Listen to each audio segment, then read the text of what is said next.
Well, thank you for sitting down with me. Yeah, thank you. Yeah. And I don't, it's interesting because I don't know anything about your story. Yeah. Like any of it. All I know is you work at the hospital with my husband. That's all I know. So tell me. So I started out when, I guess it was, I hate to even say these words, 1993. Started volunteering with the rescue squad. I graduated high school in 95, went straight into emergency medical services. You already started volunteering When in high school. Yeah, when I was 15, 16. Wow. That's That's commendable. Well, what happened, I get terrified now when people mention the old TV show Rescue 911. Really? But Yeah. but when I was in the hospital, that was one of the few shows that I could watch. I had a really bad case of pneumonia. So between watching that and then the helicopter landing outside of my room window every day. Where were you at No, this was in Tennessee. Tennessee? Yeah, so I'm from Virginia, but my mom went there for a teaching job for a while, and then we ended up back. And it kind of spurred me into wanting to do more and learn more about like EMS and fire and stuff like that. So that's where the snowball started. Okay. So out of high school, you did... So I went straight to EMT school after high school. In Tennessee, I did the accelerated program, so that was about 6 months. Okay, well, that was my question. Yeah. I was going to say, how long is that? Yeah, and then... That must have been an intense 6 months. It was a lot, but I had a lot of people around me already from volunteering with the rescue squad and it's a little different in Tennessee than it is here. The rescue squads in Tennessee do not run ambulances. Oh, They run rescue, straight rescue. okay. So Jaws of Life, water rescue, rope rescue, Whole cave, different, all whole that different stuff. scenario or operation. Right. There probably are some areas in Tennessee where the ambulances are run by the rescue squad, but it's different than it is in Virginia. I just assumed that it would be, it would be kind of a template in Well, every state, but the one I was involved in, it started out with the old hearse ambulances, and then so the rescue squad did own ambulances. you're in not the that beginning. old. How? Oh no, the I heck? wasn't I there was for like- that. I wasn't there Okay, for I that. was like- I just know the history, and so but then the ambulances became their own entity, Okay. but the rescue squad was just rescue. So I was around a lot of different people that kind of helped me go down the right path. Okay. And gosh, all those different experiences as Yeah. rescue that. It was, there were some really bad calls, and going to respond to some of these things, and it was terrifying. Yeah. But it was a sense of, I guess, accomplishment and helping others that just kind of gets fostered in you. Yeah. And then after, I don't know, I didn't work very long. Basically worked as an EMT until the next paramedic school class started. Okay. And there was a big Oh, interview because process. you went to EMT school and then paramedic Right. school. So paramedic was a solid year of like being in boot camp, basically the program that I was in. And they didn't hold your hand. If you didn't pass, you were out. Yeah. So it was... You got the boot. Yeah, it was very much, I can't compare it to anything that's done in this state, but it was very much like being in, basically like being in a police academy. Yeah. So, 5 days a week, plus you were doing clinical rotations on the weekends, and then, you had the last 3 months or so that you had to function as a paramedic with a preceptor. So you were riding with that same preceptor, that same paramedic for 3 months, and that was kind of your final test. When did you move up here? Moved up here permanently again about 13 years ago, I think. Okay. So I worked as a paramedic from 1995 EMT school. I was done with paramedic school in 97, and then worked as a medic. I also did fire rescue, EMS, and SWAT. What did I know it you doesn't do? look like it now, but What- I did SWAT. What did you do? So, well, just, it's such a bundled package. You got into it and you wanted to do all of it. Yeah. Some people did. Did dive rescue, taught people how to do that. So it was just like, I love the rescue side. There wasn't an opportunity to just do that unless you went fire, and like full-time career firefighter. Oh, interesting. So if I could have been just a rescue company, that's probably what I would have done and never set foot on an ambulance If you again. could have carved your own Right. kind of, yeah. Because I went through the rope rescue courses. I went through, got up to dive master and master diver level. I did all of that stuff and I really enjoyed it, but the paramedic job was what was paying the bills. So that's, I did And the you other gotta stuff pay, as a and you volunteer. got to pay the bills. Yeah, they want the money. So Yeah. I did that. Until you win the lottery, and then you're Right. good to go. But you got to play to win, Yeah. And I think, trying to remember, so I realized in probably around 2000, well, no, 2005, I'm like, this isn't sustainable. And I was like, Why not? just, mentally, physically, emotionally, Just the way of life. Just the way but of there life. must be, I wonder what the typical burnout is. 5 years. Oh, okay. So all of that boiled into post-traumatic stress. Okay. I'm trying to think how many years total, because I quit. I worked right up until right before PA school started, so that was 2010. So 1995, basically, to 2010 was all EMS, fire, law enforcement, all that kind of rolled into one. Now, you say it's post-traumatic stress. Mm-hmm. Like, I'm sure when things, when you were having things happen, you weren't like, this is post-traumatic stress. No. Yeah. So Yes. what So- started happening, and, when did you realize, oh, this is because of my experiences? We were very much trained, like the way the military, thank God they're paying more attention to this now, everybody is, but I know. we were very much trained. It's not that, enough, though. Yeah, if you admitted you had a problem, you were weak. And you were shunned by everybody else that you worked with, you ridiculed. It was, And everybody Yeah. was thinking the same thing. Absolutely. One of the classes I had to take to get prereqs done was abnormal psychology. And I actually enjoyed it. It was very interesting. And You're like, right, yeah. yeah. That Not says going a down, lot. not That going says a down the lot. list, going, this is me, this is me, this Yes. is me. But we had to write a paper, and I chose. My dad and my uncle are both Vietnam vets. My uncle has since passed away from complications from Agent Orange, but that's another story. Oh, So I wrote my paper on PTSD. And thinking of dad and uncle. thinking of dad and uncle. Not yourself. Yeah, not myself. So some of it had to be self-reflection on it as well. So I wrote, I wish I still had that paper because that's where all this kind of figured out. So we turned them in. It was like on a Friday. The next week we had class. I think it was like 2 days a week. The next week we had class, and she said, call my name. And I was like, okay. She handed me my paper back. She was like, I need you to stay after class. You're like, oh. And I was like, okay, what did I do? Yeah. I I thought the paper was okay. and I don't remember what I had, some math class after that. I was like, I've got math after that. She's like, I've already talked to your teacher. Or I talked to your professor. And I'm like, okay. Wow, the self-reflection was that intense Apparently- that she was scared for Apparently, so she spent almost an hour talking to me, and she was like, you. Making sure there was no suicidal. well, I don't remember the conversation. I don't Because think, I'm wondering, what the heck did you write that she had the next and class? that's why I said I wish now I had a copy of that paper. Yeah. I want a copy of the Right? paper. So there was nothing like that. There was no suicidal ideations. There were nothing like that in there, but like there was something that triggered her for sure, obviously. So she sat and she talked to me for quite a while about that, and then that's when I realized, I'm like, okay, well, she's exactly right. Yeah. So being in the area where we were, we didn't have, Still in Knoxville. that area. Mental health, yes, but PTSD specific, not so much. Yeah. Here, we're very fortunate. And you weren't in the war? No, Does right? PTSD exist Right, outside the war? exactly. Everybody always thinks that until Exactly, you and it's learn more. not. Yeah. So I went through a couple, I think they were licensed social workers. I don't remember what kind of counseling degrees they had, but I went through a few, and it didn't work. Yeah, it wasn't a good fit. I made one cry with some of the stories, and I'm like, I'm sorry. okay. I shouldn't have.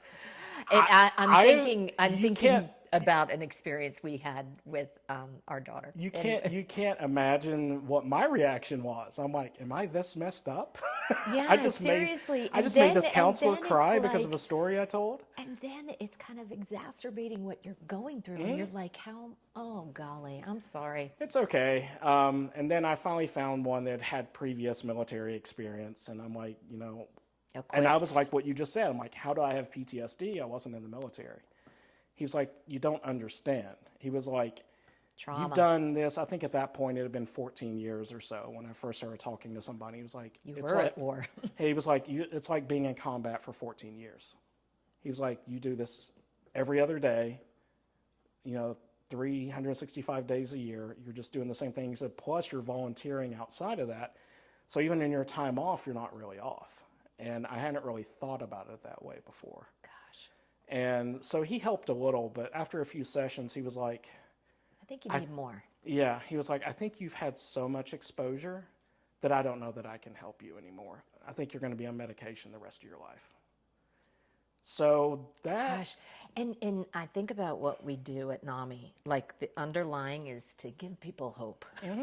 I'm like, that just didn't give me, I wasn't hearing much hope in what that guy said to you. So that kind of stopped. I stopped the counseling. I stopped all of that. Of course. Because I'm like, okay. So you were on medicine already now at this. Who prescribed medicine? My family doctor did because I asked. But there was before you started therapy? After the teacher? And so the family doc's like, okay, I'll prescribe antidepressant? I don't remember. I was on several different ones and it kind of moved around, but I don't remember what we started with. It was probably Zoloft or something. They started everybody on. And did it help? I don't think that one did because PTSD has a lot of anxiety component to it. So it needed to be something more specific, and that was the problem. There was no communication between the counseling team and the medical team. So it was an odd dynamic to say the least. Yeah. And I just grasped the concept that I was going to be taking something forever and nothing else was going to work. Because that's what I had been told. Yeah. And you trust the professionals. Yeah. I was like, I've just got to deal with this, forever. And it did. It was very, depressing. It was negatively impacted for sure. I had trouble in crowds, I had trouble being in situations that I didn't know everybody in the room. I had the hypervigilance. I couldn't sit with my back to especially after being in law enforcement for about 4 or 5 years. I couldn't sit with my back to a door. All these things that you hear about is 100% true. Yeah. Ended up getting out. Things were better after PA school. After quitting and going to PA school, I became friends with a guy in my class that was former military. He was National Guard, but still, he was the only one I really kind of connected to. Other than so there were some other paramedics and stuff that were, going into a new life, so to speak, new career. So I told him, I'm like, I'm going to try to stop taking this medicine. I told him because I wanted him to know. At the time, I had been divorced before PA school started. That divorce was not from the PTSD. That's a whole different road we're not going down. Okay, noted. Right. I will not ask questions, even though I'm like, ooh, I want to ask about that. No, but I won't. It was will stay on topic. We'll stay on course. That'll be later. That is a whole different, We won't record that conversation. No, I'll be happy to tell you, but we're not recording that conversation. So anyway, I told him, and he looked at me one day. It was a week or two later, and he was like... So you had stopped. Yeah. You told him you had stopped. I told him to watch, because we sat beside each other in class. We studied together. Wow, but that's really, that's pretty astute of you to know. Well, I wanted to see being out of that environment. But you knew you needed a partner in this, Well, I wanted to be out. I knew I was out of the environment. I was out of the exposure. So I wanted to see. Yes, it was a different kind of stress because So if I'm separated from it, maybe I don't need this. I don't have anything. And it wasn't on any of the medicines that might cause seizures if you stopped them. I tapered it. I did all the things you were supposed to do. I had a friend of mine who was a physician. Except you didn't do it under, right. I was not under professional care at that point. So he looked at me one day. He was like, "You need to start taking the medicine again." Wow. And I was like, Did you feel that you needed to start taking it again? after he said it, yes. Then you're like, okay, Because that I makes was sense. like, yeah, I have been angry. I have been irritable. I have been, I started going down the checklist. But I didn't see it until he mentioned it. And that's another thing Mm-hmm. we always say, like in the classes, and what does your support team say? Mm-hmm. Like, what are your friends and family? What are they seeing? Because it's tough to see it in yourself. It is. You can't. Gosh. Not even in the mirror can you see it. No. You've got to have somebody there that's looking. Yeah. And that you, What a good guy. yeah, I confided in him, and he was like, he got it. And, he kept an eye on it. And, Very cool. We've stayed in touch as much as we can. He's on the West Coast, but, we Yeah, randomly but text he each was other and he was stuff. there He when was you there. needed him. For 2 years. I mean, the PA program that I was in, it was in Maine, University of New England, and it was 26 months. So, I mean, those... Yeah, other than intense. yeah, it was intense. It was the first year is like the first 2.5 years of medical school, all in a year. It's Yeah, just insane. Squashed. Yeah. Yeah. It's like, Yeah, here are all these books. Learn them Yeah. or drown. Your Yeah. choice. It doesn't matter. Whatever you figure out. But that was very helpful.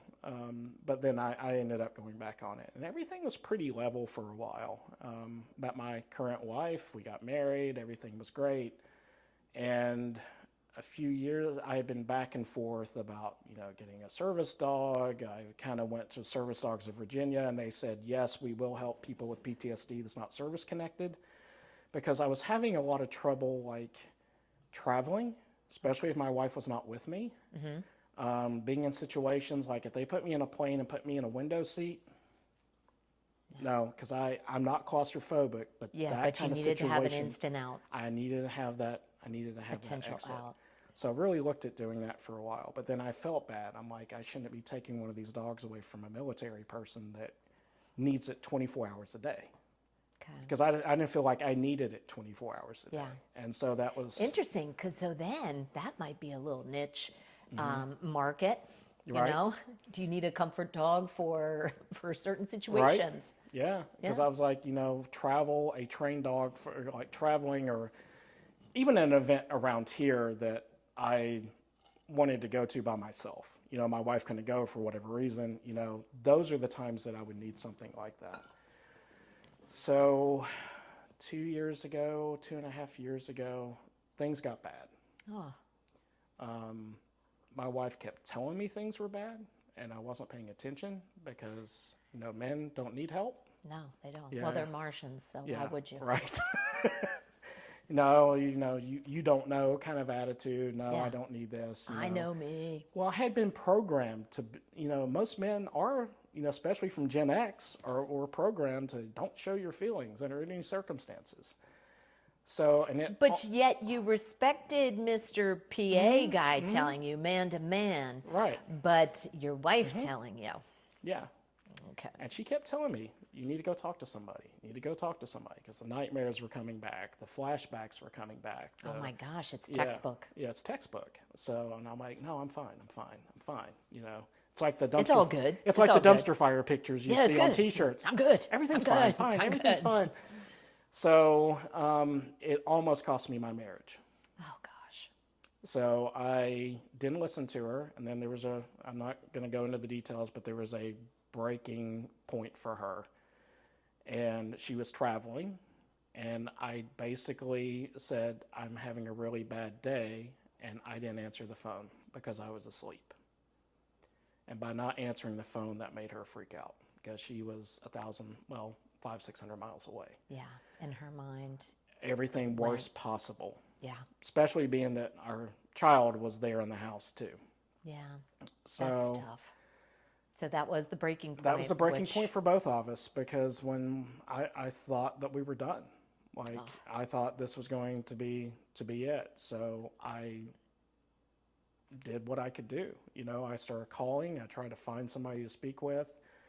Went through some of the online counselors, and they were great, but none of them, it was really hard to find somebody that specialized in that. Trauma counseling, yes, but like somebody that had the experience of somebody that had PTSD for that long from not just one event or two events, but 14 years worth of repeated trauma that, you know, is not healthy, that you were told to bottle up and not tell anyone. Yeah. So I finally found somebody, one of the PAs that I actually worked with, who she just retired, she told me about somebody, and I called him. And he didn't take insurance because he was semi-retired, and I was like, okay, well, I'll file it with him after. But he was a rip the Band-Aid off guy, and that's what I needed. So he essentially saved our family. I don't think, I had no suicidal ideations that I am aware of, so, but he very well could have saved my life, because who knew what happened later. And one of the first things I found out, he was a clinical psychologist. He was not an MD, but he had 40 plus years of experience. Military, combat vets, perfect scenario, worth every penny. But he did something nobody else had done. He gave me the tools to cope. Yeah. I had CBT, workbooks, I had all these things that he had me doing. Oh, I was going to say you had those. Those were tools, but he's the one who started you with the CBT. You need to do this. And I hate to say this, but it's very true. You know, the classic, tell me about your mother conversation happened. So some of this stems from early childhood. Wow. And the trauma experience. Initially started because my parents were divorced. Again, another conversation for another day, but through him realized that some of this started from that. Yeah, and bottling it up. And then it just was exacerbated by working the career that I had chosen at that time. Thank the Lord that you found him. I thank him. He may have retired since then. I don't know. I don't think he ever probably was going to, because I think his wife wanted him out of the house, and he liked being out of the house a couple of days a week. It's healthy for their marriage if he continues working part-time. Yeah, I think that was kind of it. But he was very much rip the Band-Aid off and smack in the face kind of person. You got to do the work. That's what I needed. Wow. I had no hobbies. I didn't want to do anything. I was fine just sitting at home when we were, things I had never done before. And my wife was seeing all that, and I just ignored it. Yeah. So it was, like I said, it was life-changing. It was. My hat's off to that guy every day, and it was about 6 months of going. I started out twice a week, and then it went to once a week, and it was about 6 months of that. And he was finally like, intense therapy. Yeah, he was like, you can keep coming if you want, but I don't think you need to. And I just kind of looked at him. I was like, what?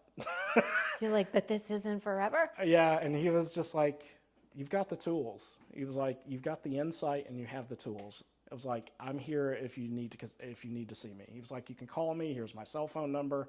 Oh my gosh, what a cool guy. Right. So, but he was like, you don't need to come here anymore unless you just feel like you need to. And I'm like, I just remember sitting in a chair similar to this, and I'm just like, graduated. I was like, I've graduated. And I'm like, what happened? And it was, he had worked with my family doctor and put me on some different medication. I was on the Lexapro years ago. That's what I'm back on now.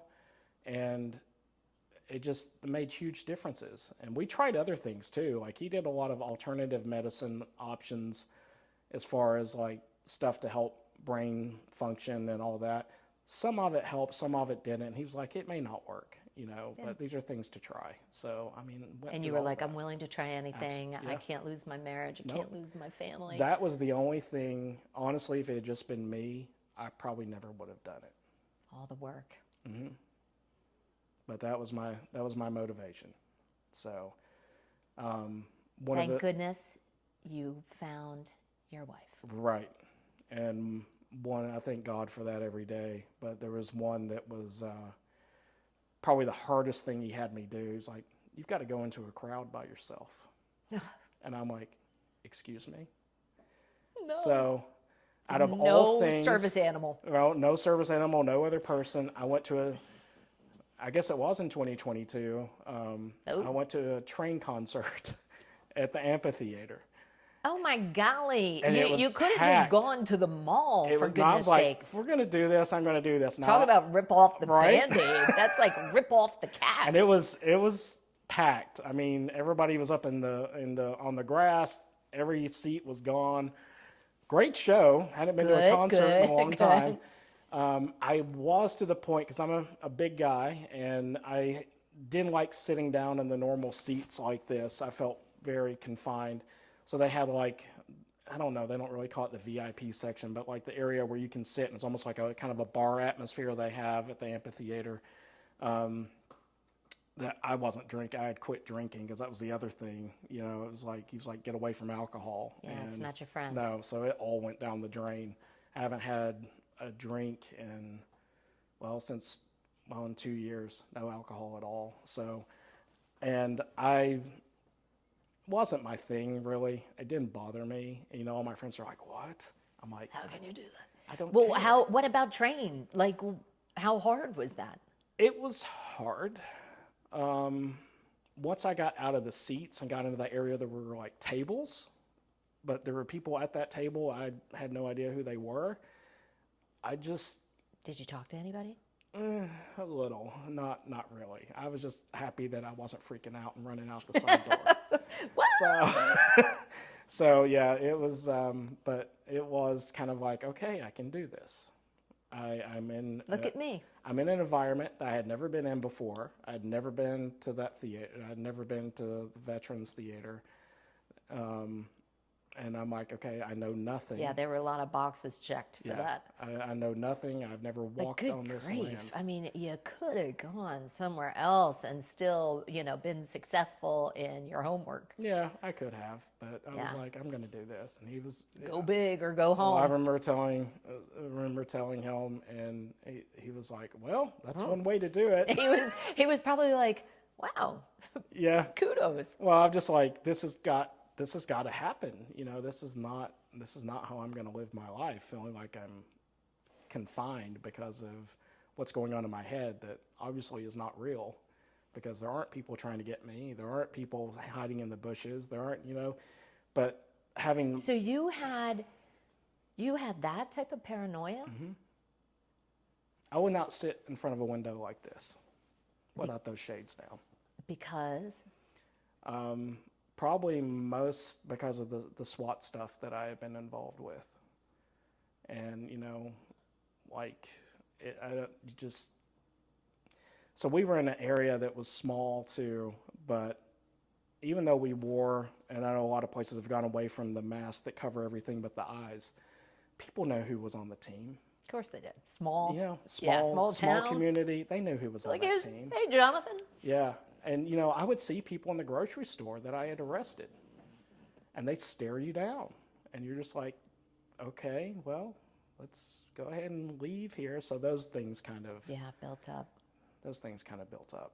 So but yeah, so those sort of things, just it creates, not only is the PTSD, the anxiety portion, the paranoia portion that you have with it, just in general, but then it just rolls and being exacerbated by being in those kind of situations for real. Yeah.